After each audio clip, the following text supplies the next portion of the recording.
I'm lost in the way you move, the way you feel. One kiss possibilities. I look like all you need. I hope it's romantic all my life, surrounded by couples all the time. I guess I should take it as a sign. I'm feeling lonely. Oh, I wish I find a lover that could hold me. Now I'm crying in my room, so skeptical. Materi pertama ada tentang bisnis. Bisnis terbagi menjadi tiga bagian. Yang pertama ada bisnis perusahaan perseorangan, yang kedua ada bisnis perusahaan persekutuan, yang ketiga ada bisnis perusahaan perseroan. Lalu apa yang dimaksud dengan bisnis perseorangan? Yaitu badan usaha yang dimiliki oleh seseorang yang dioperasikan untuk keuntungannya sendiri. Yang kedua ada perusahaan persekutuan, yaitu yang dimiliki atas dua orang atau lebih pemilik yang menjalankan bisnis bersama untuk memperoleh laba. Yang ketiga ada perusahaan persekutuan, yaitu perusahaan terbatas merupakan satu-satunya bisnis berbadan hukum legal entity yang didirikan berdasarkan hukum.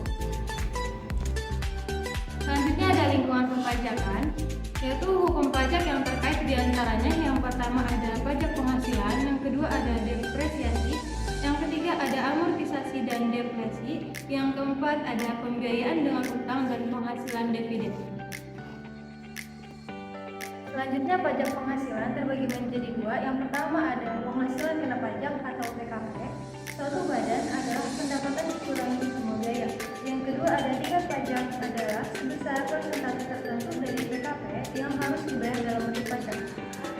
Depresiasi penyusutan, alokasi, kos, aktiva tetap diwujud sebagai biaya dalam periode yang menerima manfaat. Secara rasional dan sistematis, depresiasi bersifat mengurangi penghasilan kena pajak. Selanjutnya ada amortisasi dan deflasi. Amortisasi aktiva tetap tidak berwujud.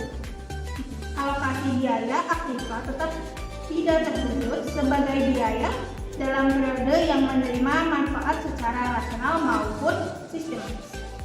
Nah, deflasi atau amortisasi merupakan alokasi biaya aktiva sumber alam sebagai biaya dalam periode menerima manfaat secara rasional.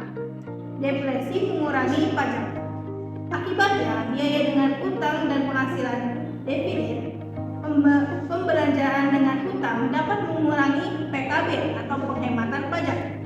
Sedangkan biaya yang dibelanjai dengan saham baik maupun saham biasa maupun saham dividen tidak mengurangi PKB atau penghematan pajak tersebut. Akibatnya, biaya bunga yang dikeluarkan akan mengurangi PKB tersebut, sedangkan pembiayaan dividen berasal dari laba setelah pajak. Nah, dari pengertian pajak yang tadi, di sini ada tujuan. Nah, yang pertama menjadi sumber pendapatan belanja negara, yang kedua kepentingan sosial, dan ketiga stabilitas perekonomian negara. Selanjutnya ada lingkungan keuangan. Di sini terdiri dari sejumlah lembaga keuangan dan pasar yang melayani perusahaan, bisnis, individu maupun pemerintah. Lembaga keuangan atau bank komersial, lembaga tabungan, perusahaan asuransi, dan lain-lain. Tujuan dari pasar keuangan ini mengalokasikan tabungan kepada pemakai akhir secara efisien.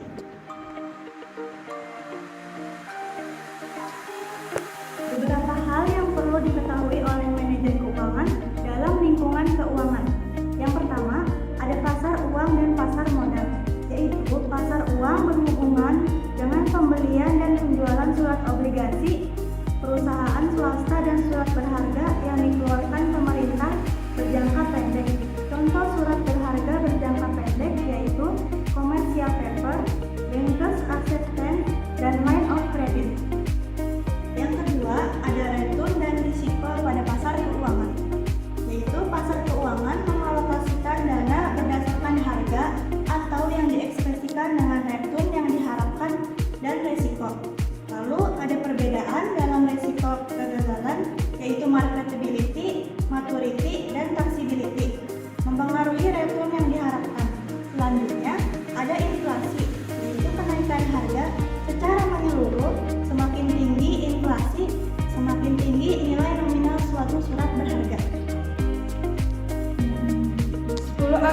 sebagai dasar manajemen keuangan.